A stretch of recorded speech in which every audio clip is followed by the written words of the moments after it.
Roberto, how are you? Good, Dan. How are you doing? I'm doing well, thank you. Thank you for inviting me, joining your podcast. Thanks for coming on. I really appreciate it. You and I met at Leah Guadagnoli's Fancy Feast Supper Club upstate, and you had collaborated with her on a project. You cooked there, and that was the first time that I actually went to one of her formal suppers. And I'd known her for a long time before that, and I remember watching her sort of the way she worked and her being an artist and that transitioning to being a chef. And I really got the sense that you were really coming out of a similar tradition, like I was consuming art at your dinner. Oh, thank you so much. That's quite the compliment, Dan. Well, I think, yeah, it was 2 weeks ago. This was a collaboration between Leah and myself in our two projects, Fancy Feast Supper Club and Cubo in Mexico. And it's something that came to be out of she visited Mexico City some months ago, and she, for some reason, which I can tell you about it later, she made it to one of my experiences at home. Cuba is also the place where I live. It's not just where I work, but also where I live. And so she visited. She kind of had the opportunity to live the whole experience, how we bring into our experience the local culture, all our neighbors. We're in a rural area, so we all of our produce is really, really, really fresh, literally from the ground to the table. Um, and we just kind of hit it up, talking. And little by little, I think we both figured out that we do something very similar out of the same place or a very similar place, which is just sharing love and giving love and creating something unique for others. And since then, since we met, we kind of started talking about doing this project. I do visit upstate regularly, so there was a good chance about doing it, and we finally pulled it off. It was amazing, and I think everyone there had an amazing time. It was truly spectacular. Every dish was incredibly considered, and I could really feel the love in which you put into all of your dishes and the consideration. It was like a nine course, right? I think it was nine. I mean, yeah, 9 or 10 maybe. It was like a shared menu. It was a long menu, so it was a long dinner. I think we started, if I mean, you probably remember as well, but we started at 4, and then we probably finished around 9:30. So it was heavy, but I mean, I love what I do, and I also know Leah loves what she does, and we all had a good time, an amazing time. Well, you can really feel the creativity in a way that, we like to think of art as something separate. That's art, and food is something different. But I think now there's acknowledgement in the culture that food can be art, and you're having this experience. Are you familiar with Annika Yee, the artist? I think so, but can you refresh my memory? Certainly, yes. She's an artist who's worked a lot with taste and smell. And actually, she worked on Leah with a project at Storm King Art Center upstate New York. She was talking about the experience of eating at El Bulli before they closed and describing what that was like, and it not necessarily being completely pleasurable, but being this experience which was completely memorable. Your dinner was just thoroughly enjoyable, and it wasn't just about the food, it's about creating the sense of community, and you're meeting other people at the table. There was a rule in which the participants had to surrender their phones before the dinner. Is that something you do at Kubo as well? We don't always do it, but it's something that I've always believed that, especially in these days where everyone's always connected all the time with their phones, whether it's checking social media or taking pictures or work or any other thing you can think of. I think it's nice to have this, like at least someone that tries to push you a little bit over the edge and try to be comfortable with being a little bit uncomfortable, right? And that's where like, okay, so for in order for everyone to be able to enjoy this experience, as Leia and I uh, thought about it and curated it, we both came to the conclusion that it was best to just tell people to please refrain from using their phones. We had this chest, whoever was willing to. I mean, it's also understandable that not everyone like go through that. It might cause some stress. You like everyone has their own stuff. But I think everyone overall was amazing about it. They all respected it. And I think in turn, everyone got an even better experience. Yes, and it seemed to be not just the food, and it was the whole the ambiance, the experience, what everybody's bringing to it, the energy. I got a sense that I was really in a living artwork. Every sense was being activated visually, obviously taste and smell, and the whole thing was just incredibly thoughtful and considered. And I really appreciate the experience. So thank you. No, thank you for being able to join us that day. It was a very unique night. And well, I think some of what both Leah and I do comes from like it's in a very emotional sense. I think it relates a lot with art, right? Because what we do, it's not just about feeding someone, but it's about appealing to a connection, like an emotional connection between what we serve, the stories behind those dishes, where they come from, how they came to be. Uh, and I think that overall changes the perception of the people who are enjoying all these dishes and all these creations. And it makes it an amazing experience, I think. How did you get into cooking? Well, that's a very, very old story. Actually, I started cooking probably around the age of 6, 7 years old, maybe younger. My father used to cook a lot. He liked, even though he was a civil engineer, he was really good in the kitchen. And ever since I was a little kid, whenever he was cooking something for whether it was for me and my sister or my mom, or if he had guests at home or anything, he would ask me to join in the kitchen, and even at that young age, he would just give me a real chef's knife and a cutting board and some onions or some tomatoes, and he'd tell me to dice them. And yes, of course, I got my fair share of slices and cuts here and there, but most of what my other or one of the most important things that my dad left me in terms of cooking probably is how every time I was with him in the kitchen, whichever ingredients we were using for whatever recipe he was doing, he would make me get to know every ingredient. Like he would give me an onion and would tell me, so this is the onion, this is a white onion, feel it, try to squeeze it, it's hard, it's heavy. Um, is it fuzzy? It's not fuzzy.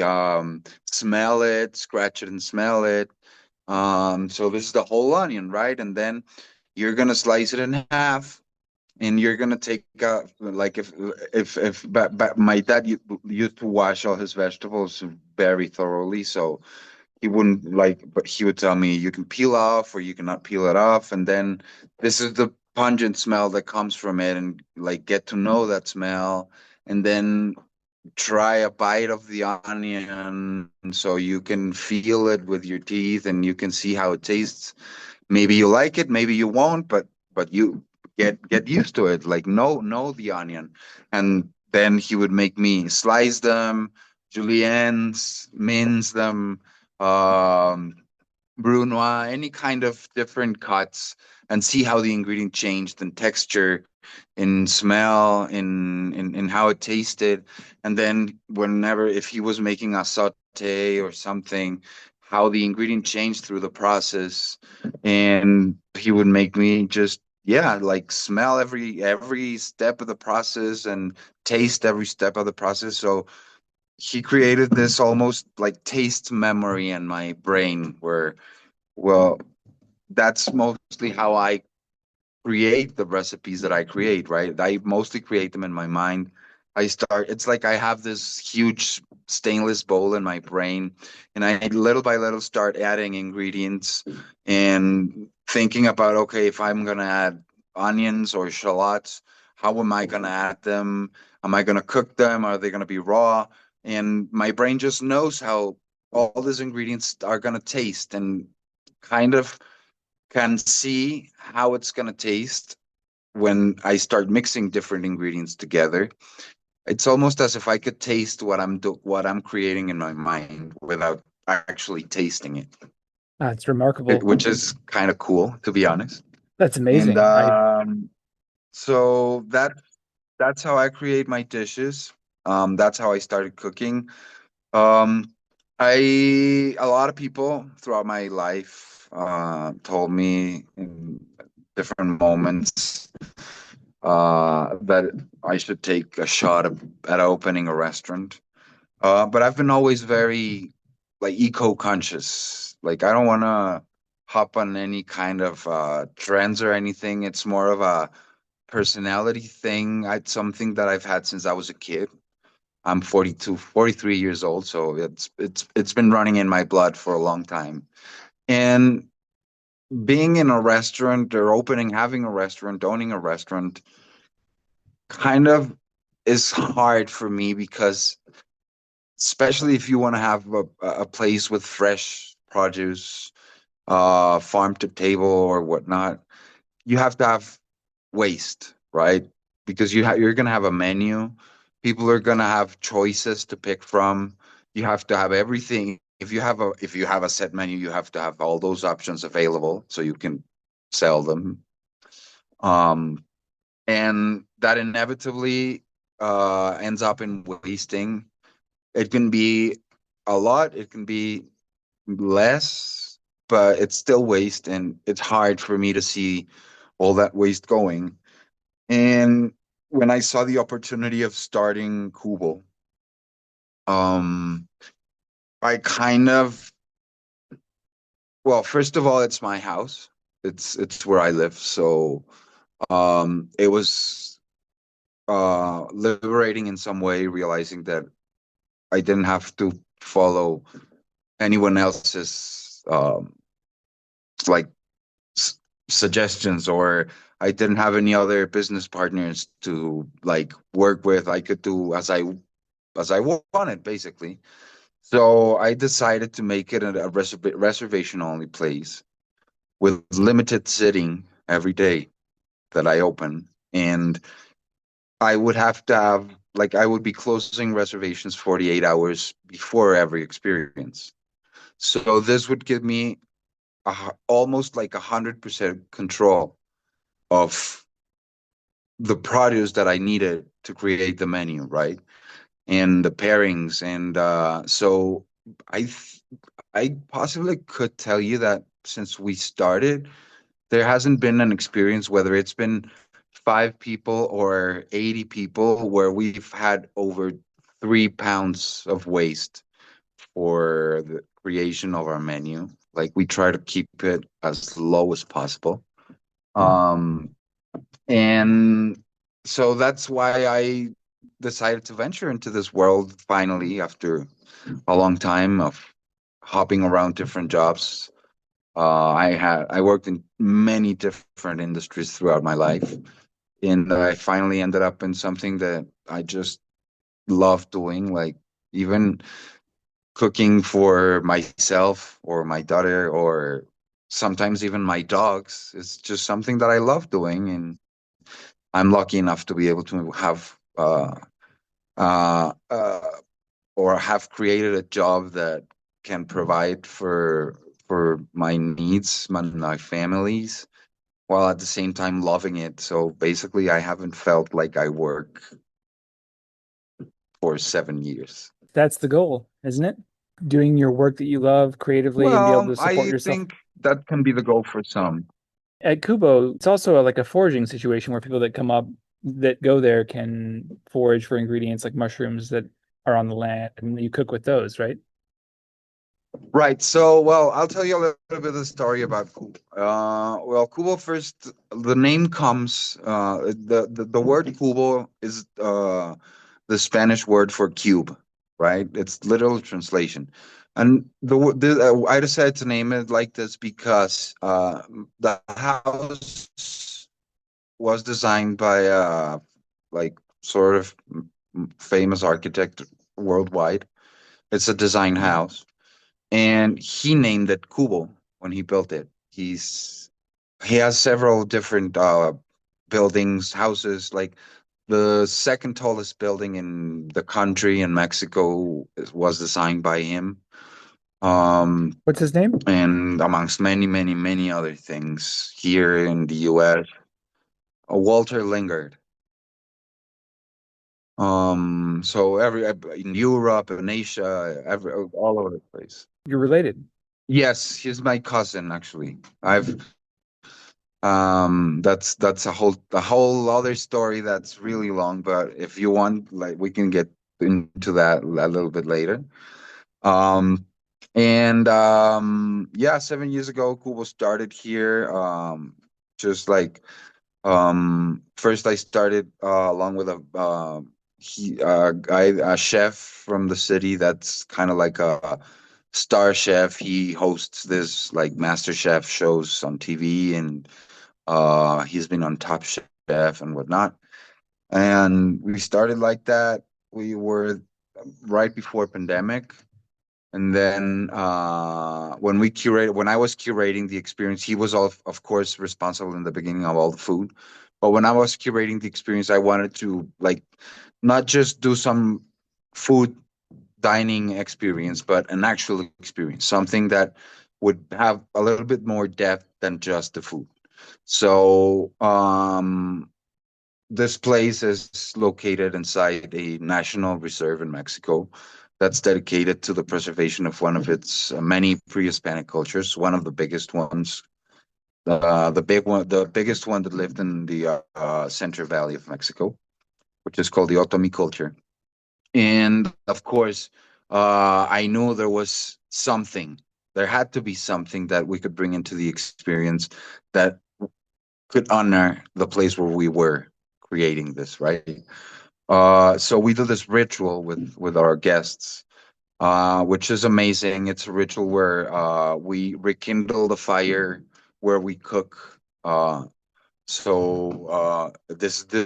happens during the morning, so that once the ritual is done and the fire has been rekindled, the guests will go out to walk around the property, forage for ingredients. Mexico's very, very, very seasonal in terms of ingredients.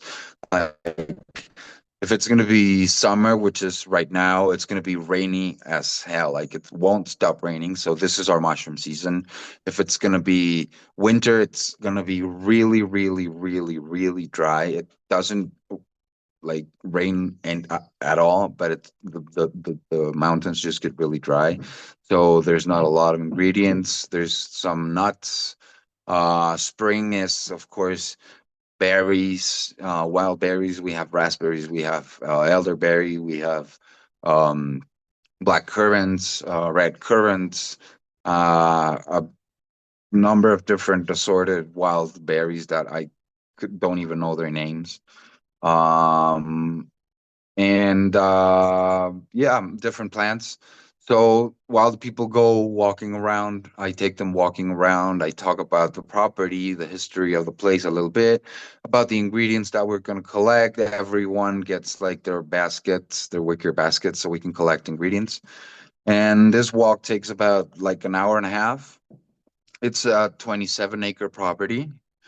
And then once everyone come back to the house with all their baskets full of different ingredients, we use those ingredients along with a lot of other ingredients that our neighbors grow for us. And we create this five-course menu um, that can go either with a cocktail pairing or a really nice curated wine pairing that we created with one of the best sommeliers in the country.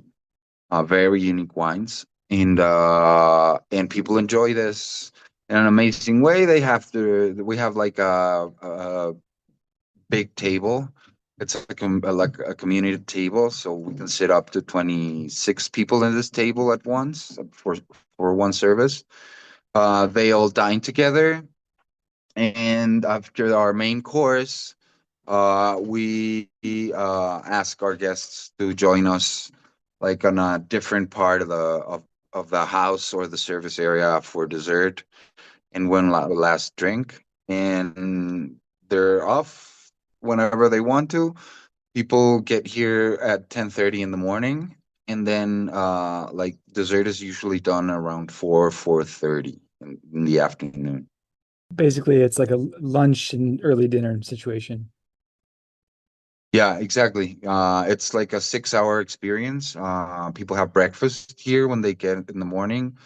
Our menu changes. I I wouldn't say it's seasonally because that would be 4 times a year, but we change our menu 3 times a year, which we have our mushroom season menu, which we are actually starting in. I don't know if it's going to be not this weekend, but the next one or the one after that. But we're already working in our kitchen with our new dishes. Then we have our fall/winter menu, which is like our most it would be the one menu actually that includes like protein, animal protein. Uh I'm not a vegan, I'm not a vegetarian, I'm not a pescatarian, but I've always enjoyed a way more creating things with not meat. Um I think there's a bigger challenge to creating memorable dishes and cooking well without the amazing flavor that animal protein brings into the food. Like I hope I'm not pushing any buttons out there. And I'm totally respectful with everyone, but just there's flavors and there's profiles that beef or pork or poultry or fish add to recipes that are delicious. Yes, of course, there's also other ingredients or there's spices and herbs and mixes of things that can create amazing flavors. But sometimes we use other ingredients, and that's our fall winter menu, which is kind of like I like to call it our game season because we use a lot of we go fishing for trout and we get rabbits sometimes, and we use like lamb meat from low like wild lambs, and then we have our spring menu, which is like really fresh. This is where we welcome the year, and we try to create dishes like very unique things with the ingredients that we have available with our neighbors first and foremost. And yeah, so that's what we do. It's yeah, a little bit of a long day, but I think people have an amazing time. How often do you do the dinners? So we do mixed groups. We do mixed groups, which means that like we our guest limit for like this mixed days are 26 guests. And those are every Saturday of the year.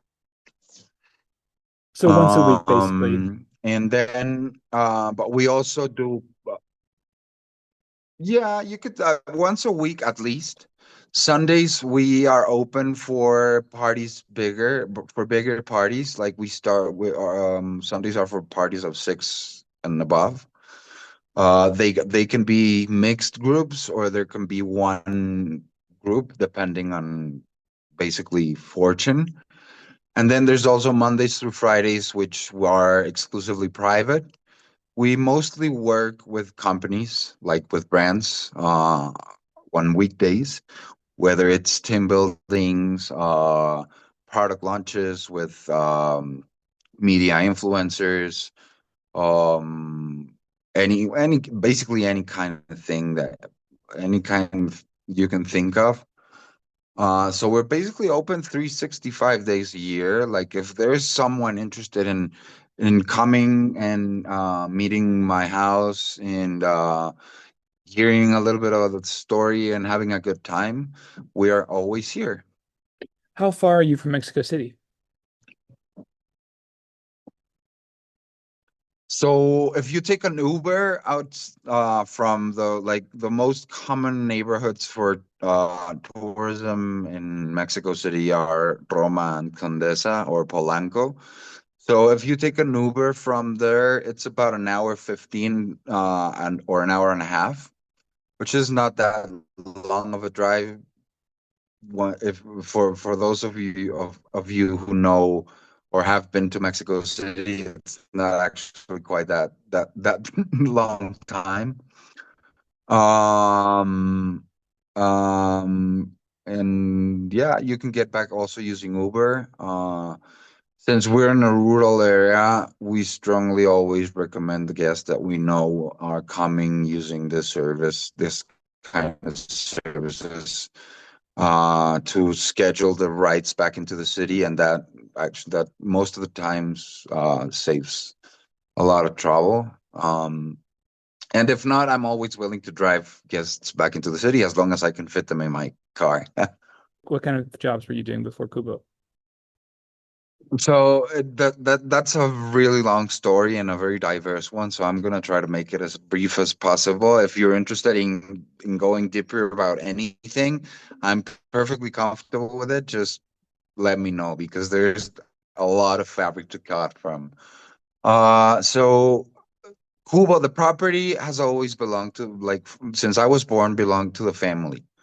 Um, as far back as I can say, the owner was one of my aunts.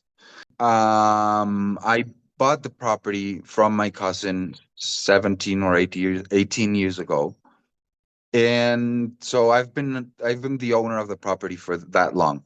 Cuba's only 7 years old. Before that, I when I got the property, I like wanted to integrate into my community.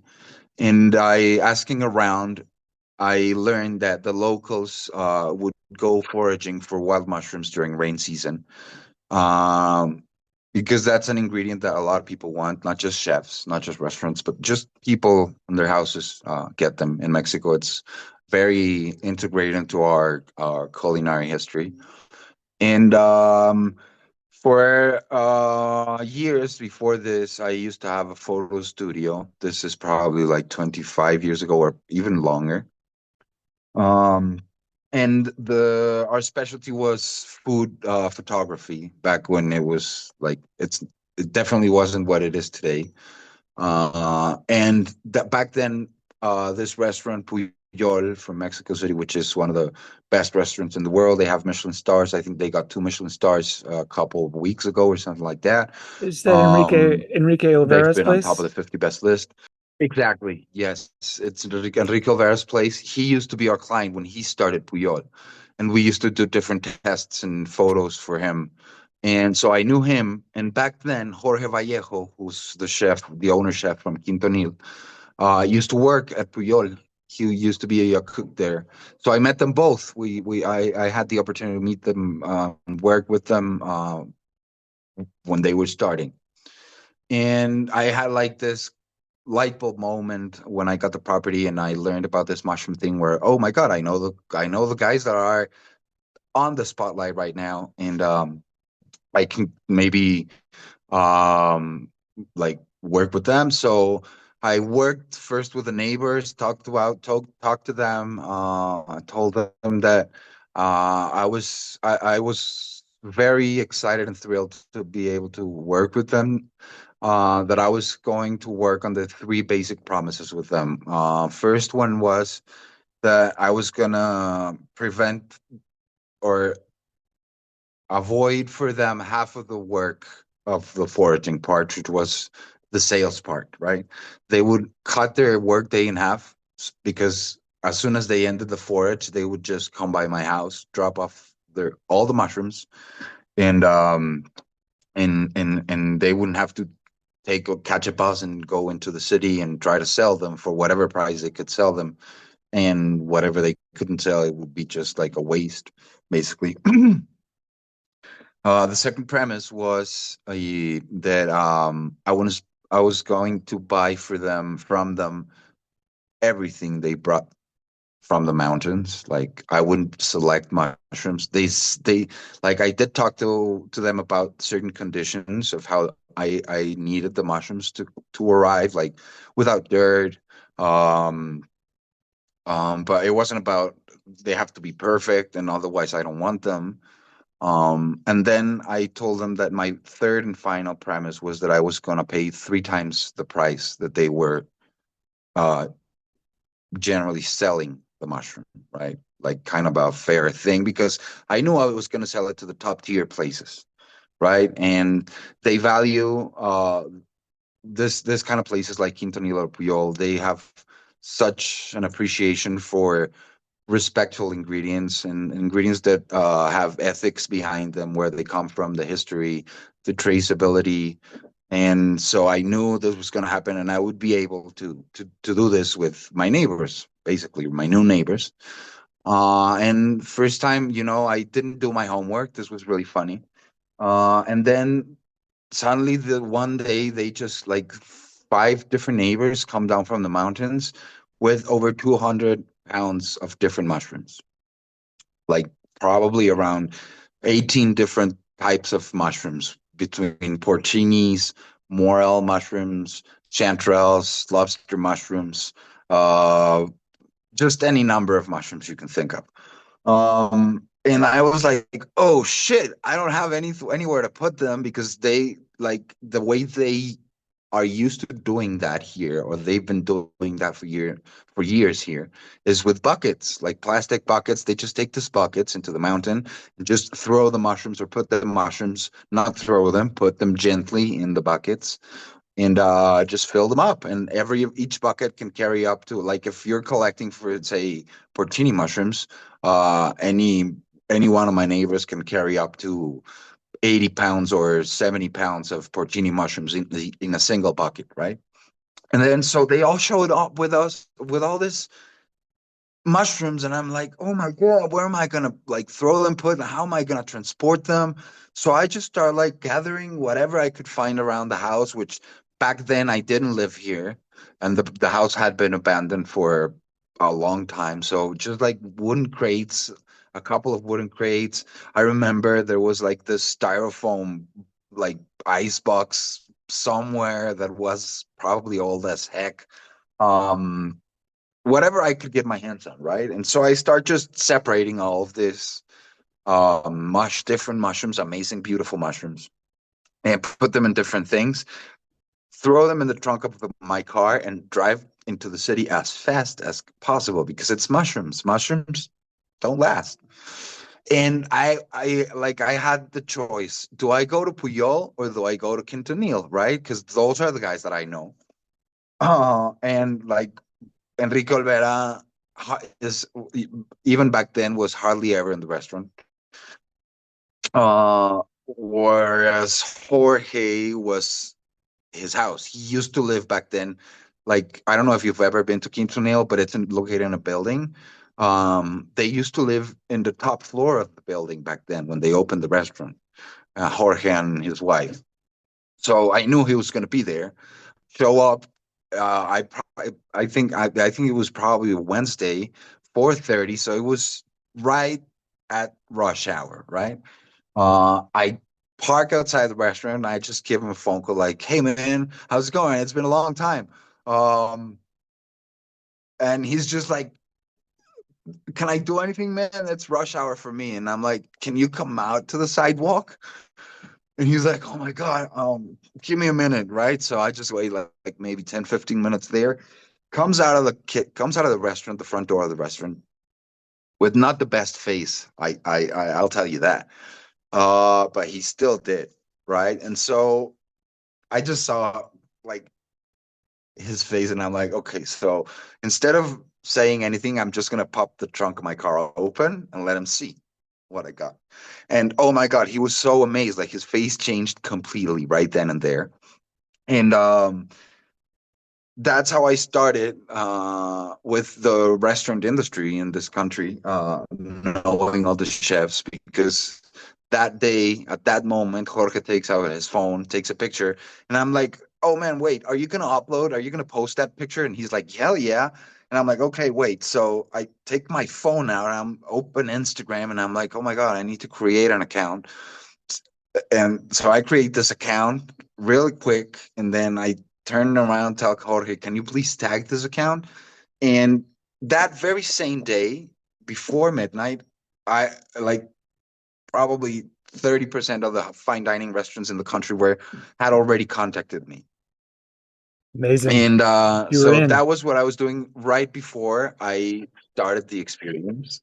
It was an amazing thing. Before I got this property, or what allowed me actually to get this property, is I worked for a long time, probably like 8 years, as a personal assistant of a high profile public figure in Mexico. And that allowed me to save a lot of money, right? Because I was working 24/7 for him. I literally had to be his shadow. So I didn't even have time to spend money on anything. And before doing that, I did also like I worked for some years. I worked as director at a art editorial, like a publisher. We used to have different products back then. Big name in the art world was Spencer Tunick. I don't know, you probably definitely rings the bell. And we were the ones who brought Spencer to Mexico and for the shoot he made in Mexico City. And we also that's when the art fair Maco in Mexico started back then. The very same year that Maco started, I also organized with this publisher. We were responsible of organizing a second, like another really big art fair. But as luck would have it, one of them picked up, the other one didn't. And I guess Mako does really well nowadays. It's, I think, the largest art fair in Latin America every year. You mentioned you were collecting art at some point. Yeah, well, that's something that I've always done. I've always liked art. That's something that I currently do along with my partner. We both love art. Like it's something that we do because we love it. At least in my case, I do it. I love art just as much as I love cooking. And she's from upstate New York. She lives there. We come and go, and she spends some time of the year in Mexico. I spend some time of the year over there, and we've split our art collection between the two houses.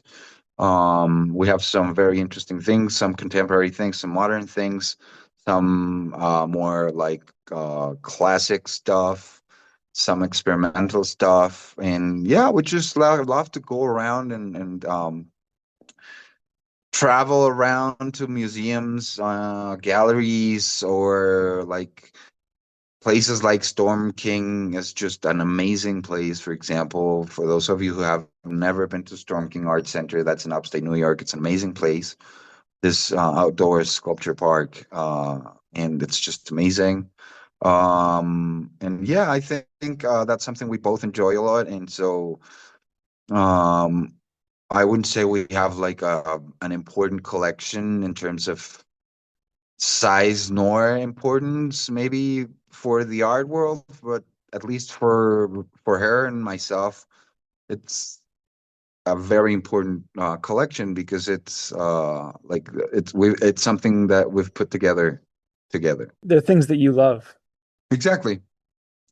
So I want to circle back to something you said about early on, really learning the taste of things, the real essence of the materials that you're working with. And it really struck me how similar painting is to cooking in that way, where you really have to have a deeper understanding of the materials to make something that's really deep, I think, on a certain level. And I think a lot about materials having a kind of consciousness. Do you think about that in terms of the things you cook with?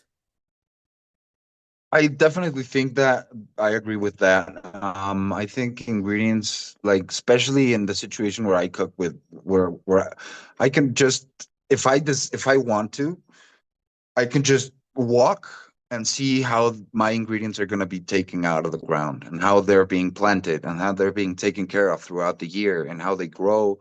And then I get them, and it's like, especially when creating this new recipes, it's like this is going to sound so uh like romantic and a little bit crazy, but it's almost as if the ingredient tells you, okay, let's work this year this way and let's mix it up together with these other ingredients and let's create this amazing thing. And it's also obviously not just about the ingredients, but it's also, I like, for me, every creation that I bring into the table, uh I'm a storyteller, right? I'm not a chef. I'm not a trained chef. I simply cook, and I've been cooking for my entire life. But it's about yeah, just putting histories into everything that people experience when they visit me, right? So whether it's going to be, I'm lucky, I'm very fortunate enough to have a very diverse family tree and history, whether it's British, it's Spanish, it's Lebanese, it's Middle Eastern, Mexican, of course, French. And so I get all this different stories, whether it's from my family or from history itself. And then I've also liked traveling a lot for the same two things that I love living, which is art and food. So I've also learned a lot of different things in Thailand and Vietnam and Canada, in the US and France and Argentina, in Brazil. Of course, every single little town that you visit in Mexico, whether it's in the north or in the south or in the west or in the east, they just every place that you visit has a different story, right? And when that story creates an impact, or at least for myself, when it has created, when some place or something has created an impact like that, that's where the stories of my dishes come from, right? So that would be, yeah, like my two main inspirations are ingredients, definitely. Like it's not just about, I I don't think I've ever opened a recipe book, to be honest. Like I don't follow recipes. Even my own sometimes, most times, to be honest. Um, and I am like, it's very interesting, especially nowadays with social media, to see all the different things that are out there and that people come up with and create and see, especially what, like, it's worldwide, right? It's not like you're just going to your neighbors or your friends or your family relatives' house, but you can just see someone 12 hours across from where you're sitting with your phone in your hand doing something different with potatoes or beef or mushrooms or a plant, even, right? But I'm not a fan of, like, I don't know, like getting inspiration from others. Like my inspiration comes from the stories that impact me. It's not the dishes or the, like, even if it's a relatively okay tasting dish, if the story behind the dish makes an impression, then that's where I'm gonna go, and that's where inspiration is gonna come from me. In your mind, would you like for the consumer of the food to be transported as well? Of course, that's why I take my time. That's why every single step of the experience that people live when they visit Cubo is curated, and by every second, I am literally saying every second. Um, I know it's since it's also my house, I get the opportunity to show my house to everyone that comes here. The art collections here and likes music and gets inspired by nature and wants to do some music or just start playing guitar. There's a couple of guitars, there's a bass, there's a ukulele, there's different synthesizers. If someone likes painting, there's canvases, and then there's pastels, and there's oil paint, and then there's different brushes or different papers. And if someone likes reading, there's a massive amount of especially art books, I will say that. But there's different things around the house. Game boards, like I like to have everything that it's basically like I'm opening the door to my house to people, right? So you probably do the same. If you're having guests at home, you want them to have the best time they can. And especially if you know or you have the ability to know certain aspects of your guests' tastes, or if you have the ability to be able to provide a way to cater for those tastes and likenesses from people, that creates an even better experience. So I try to just have anything that I can think of. And that also adds a lot of character to the house and makes it feel like you're actually going to somebody's house, not a restaurant. Sounds like a creative paradise. Trying to, I think, yeah, like I told you already, art for me is one of my three passions in life.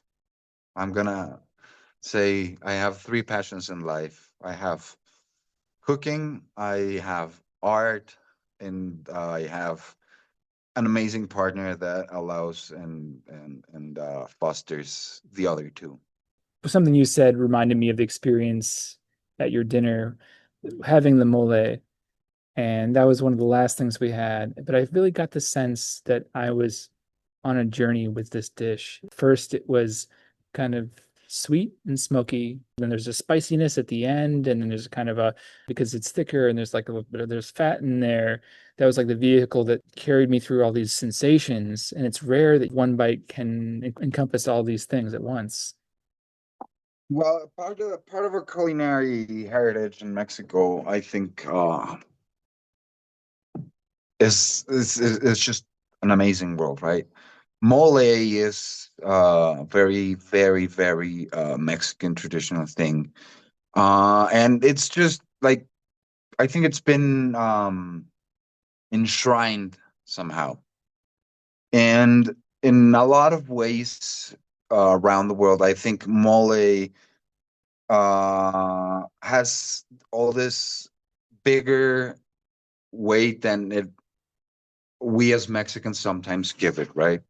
But it is an amazing thing. Like it's something that it has to come from the heart. Like it's something that takes so much time, so many ingredients, processing each and every single ingredient in this number of different ways before mixing them all up. And then once you mix them all up, you work with them, and it's time and time, and you do it with your hands. And in the amazing thing about mole in this country is like you'll hear and you'll find all these books around, and you hear from a lot of different chefs around the world how there's seven or nine main moles in Mexico. But the actual truth is that which if you go to a house that makes a mole, that is a different mole. Every single family has passed down generation by generation their very own mole recipe, right? Yes, there's like you can differentiate them in certain ways. Like there's white moles, there's dark moles, there's brown moles, there's green moles, but within all these different moles, just there's so many different variations and recipes that make each and every single one of those moles unique. And even if like say you want to go to Puyol, right, to try their mole madre, which is like one of their most famous and best dishes. And it's their recipe, right? And if you go to a different restaurant which has like it's basically a dark mole, right? The one that they have in Puyol. But if you come to Cubo and try the mole that you tried, it's also a dark mole, but it has nothing to do with our very own recipe. Actually, the mole you tried has a very unique ingredient, which I've never in my life seen being used for mole other than in our neighborhood. This is a recipe that came from one of my neighbors, and it's like following the traditional Oaxacan recipe for dark mole, which has cocoa beans, sugar, plantain, seven different types of chiles, sugar, salt, spices, cinnamon, cumin. Then people here add a little bit of crushed corn.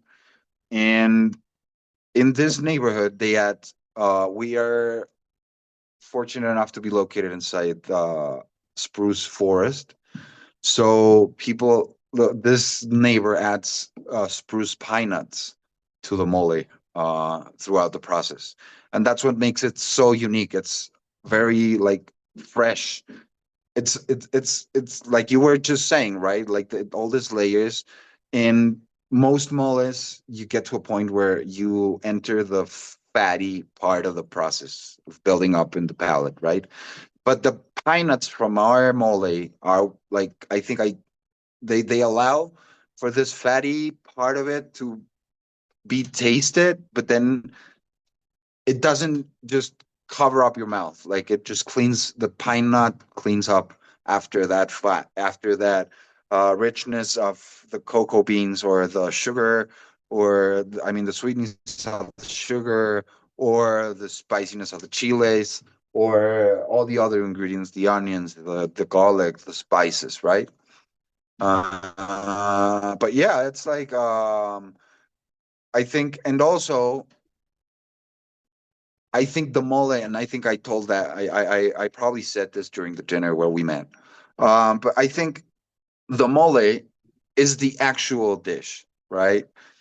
Most recipes you'll find online are going to tell you throw in a chicken quarter or a chicken breast or some pork loin or some tenderloin or something, some kind of protein, right?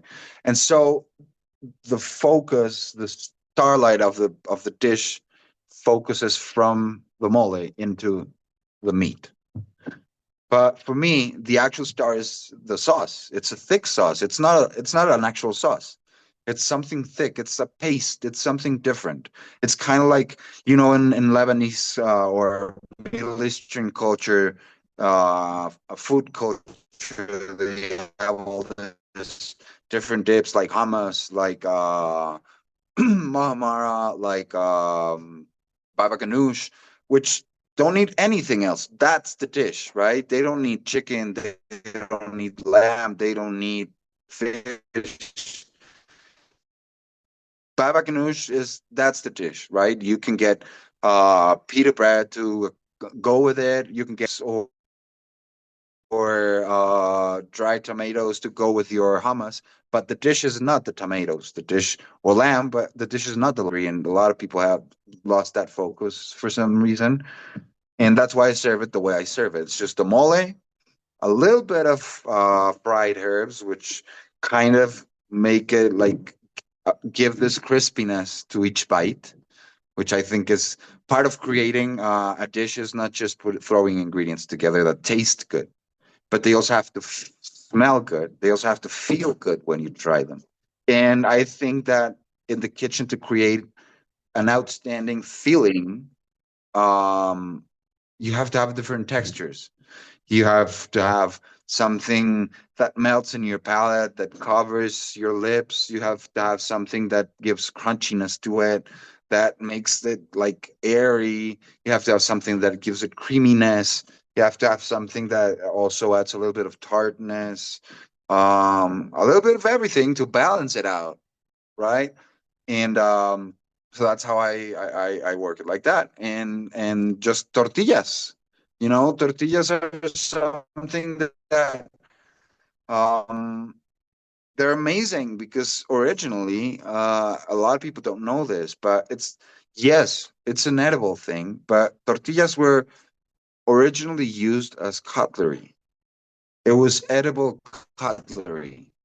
They could, like, pre-Hispanic cultures used to eat, right? It wasn't that they wanted to do a taco, right? Or a sope or a tetela or whatnot. It was because they would make like a little cone with one side and then push food with the other half of the tortilla into that cone and then bite it, and then the half that was left split it in half again and do the same, and then take another tortilla and so on.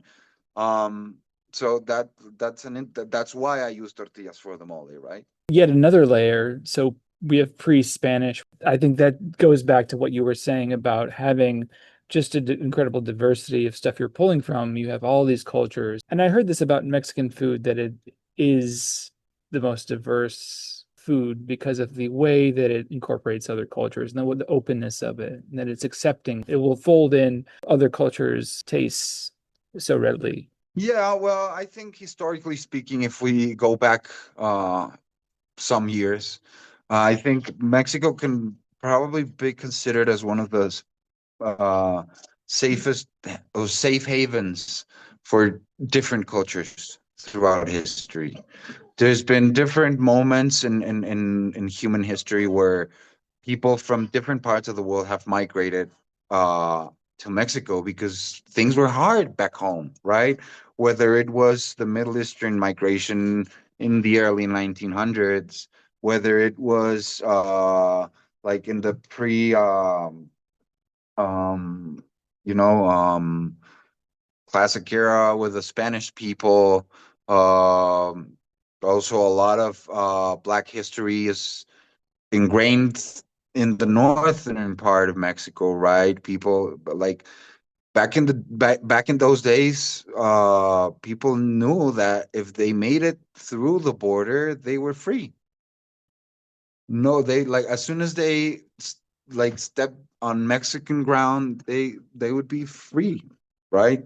And I think all this openness from the Mexican culture throughout the years towards receiving anyone basically has built towards all this diverse culinary story, right? Whether it's Asian influence, Middle Eastern influence, African influence, US influence, South American influence, everywhere in the world. And now you're telling the story of your own in terms of the things that influenced you, and you have all these cultures that and art that's coming in there. Like, I think it's really a beautiful project, and one that is inherently living. I think art is the best art is continually, it's just a living thing.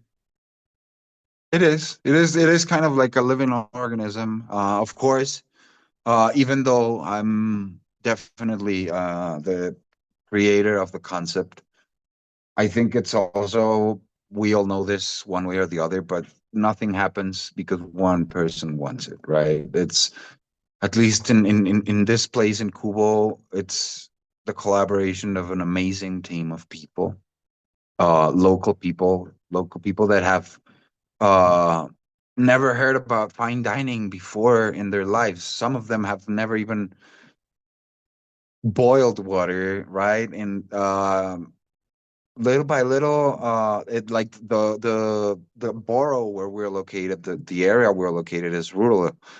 So we've also had the opportunity to uh, put into the map this part of Mexico, right? And how close we are from the city, but at the same time, it completely changes what you're experiencing, right? From the busy streets of the city with loud noises and millions of people walking around in galleries and shops, in coffee shops, in restaurants, in bars and theaters and anything you can think of, to the lush forestry that we're surrounded by here in just an hour 15. And and meeting our team, right? Because it's not just me. Yes, this is where I live, it's my house. But the staff, the whole staff treats this place as their own as well. And so that translates into how our guests experience their day here. It's really not just a restaurant, it's an ideal. Yes, definitely. I actually, a lot of people like tell me, because we've hosted, I don't know if you look us up on Google, just as simple as that. Um, Anyone can see that every year for mushroom season, we do collaborations with the biggest names in the industry, whether it's in this country or from other countries. So we've we're fortunate enough to be able to share a lot of notes and articles and stuff with other really, really, really big names.